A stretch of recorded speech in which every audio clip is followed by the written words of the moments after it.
मरहबा collection mall, readymade कपड़ों का भरपूर खजाना, jeans pant, T shirt, cargo pant, night pant, बच्चे और बच्चियों के लिए अच्छे खूबसूरत और उम्दा ड्रेस। पता याद रखे, जमुर हाई स्कूल मेन रोड, जैतून हजीन मस्जिद के पास, मालदा। SIT का स्वागत करते हैं।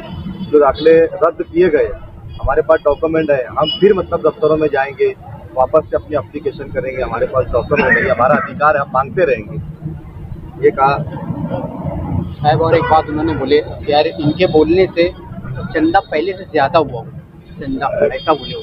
SIT के ताल्लुक से जो शहर के सियासी शख्स MLA साहब ने जो ईद की नमाज के बाहर मीडिया से भी उन्होंने कहा या ईदगाह के मेंबर से कहा, SIT का स्वागत और अब हम ये करेंगे, हम वो करेंगे, ये time pass MLA, time pass. SIT बनने 3 महीना होने जा रहा है, टाइम पास चल रहा है और आगे भी टाइम पास चलेगा। ना उनको कभी SIT समझी, ना उन्होंने जिन लोगों को नोटिस लगी, ना उनकी खिदमत की। सिर्फ बोल वचन, अपनी दुकान चलाना, बोल वचन देना, ये उनका हमेशा यही काम करते आए हैं।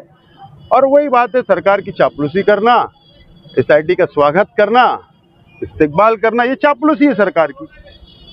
आपने कभी जमीयत का नाम नहीं लिया, सिर्फ दीनी तंजीम का नाम लिया, लेकिन आज स्टेज से उन्होंने कहा कि जिन लोगों ने चंदा देने से मना किया था, वो आज यानी उनकी वजह से हमारा चंदा डबल हो गया। अच्छा है, मुबारकबाद। हमने तो सिर्फ दीनी तंजीम जो चंदे के पैसे से सियासत करती है उनको चंदा देने के हमने नहीं कहा। और अगर अब आवाम भी समझ रही, उन्होंने अपने ऊपर लिया तो इसका मतलब वो चंदे का इस्तेमाल करते थे, इसका मतलब ये हुआ।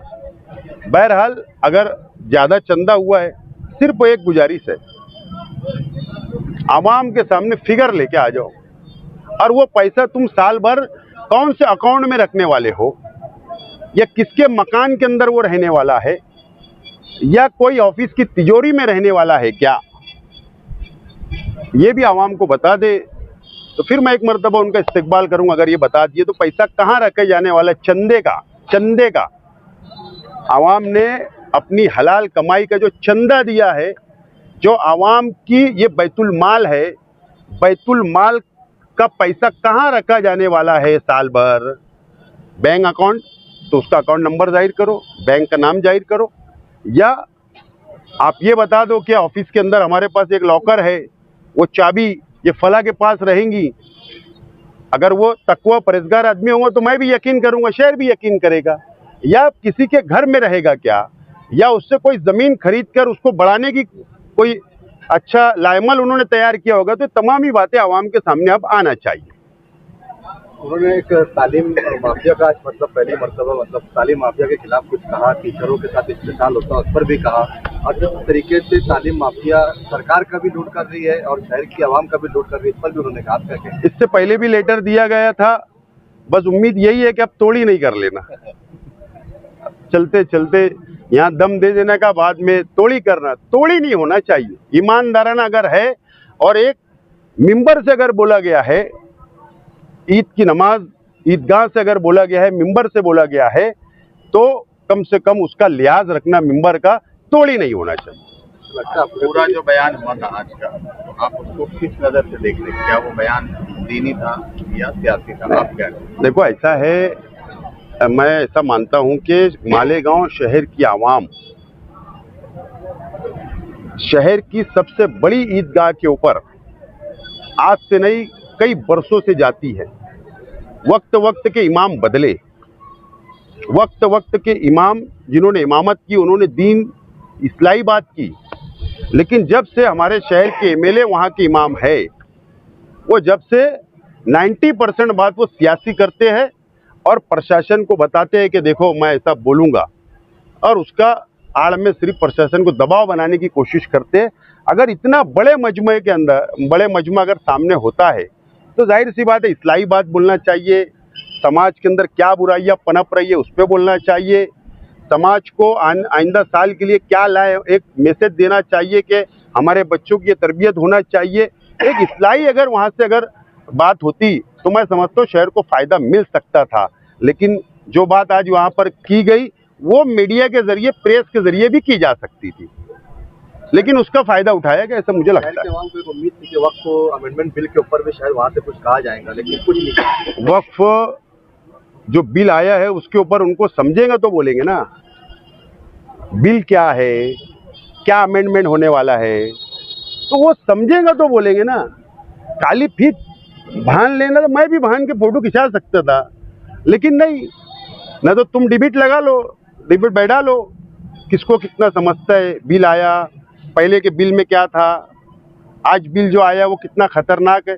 हमारे जैसे जो कार्यकर्ता लोग हैं, वर्कर लोग हैं, जो जमीन से जुड़े हुए लोग हैं, हमको सब समझता है, दिख रहा है, तो इसीलिए नहीं बोला गया कि मालूमात नहीं होगी उनके पास। उसमें कई बातें अच्छाई बुराई की भी बात की गई कि अब ये जो है हमेशा ईदगाह से जो भी मैंने तकरीरें सुना हूँ हर साल की ईद की नमाज के वक्त, आज के एमएलए साहब की जो इमाम है ईदगाह के, तो हमेशा उनकी 90% बातें वो सियासी होती है, सियासी, जबकि होना ये चाहिए, जबकि एक बहुत बड़ा तबका ये शहर, आज के एमएलए साहब जो ईदगाह के इमाम हैं, उनकी तकरीर पर नजर लगाए हुआ था।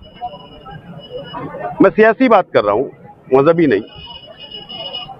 आज के एमएलए साहब जिस पार्टी से ताल्लुक रखते हैं, उनकी पार्टी का एक बहुत बड़ा जिम्मेदार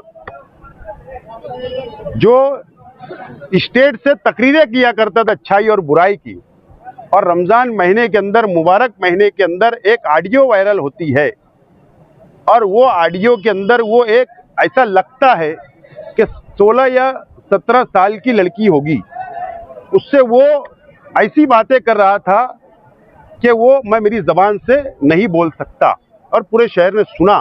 तो ऐसा उम्मीद थी कि आज के एमएलए साहब उसके ऊपर कम से कम इस्लाही बात करेंगे, एक मैसेज देंगे कि नहीं, मेरी पार्टी के लोग भी ऐसा मत करो और शहर की आवाम भी ऐसा ना करे।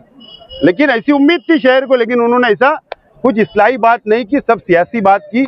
लेकिन उम्मीद है कि आज नहीं कल जरूर इस बारे में भी वो मुंह खोलेंगे।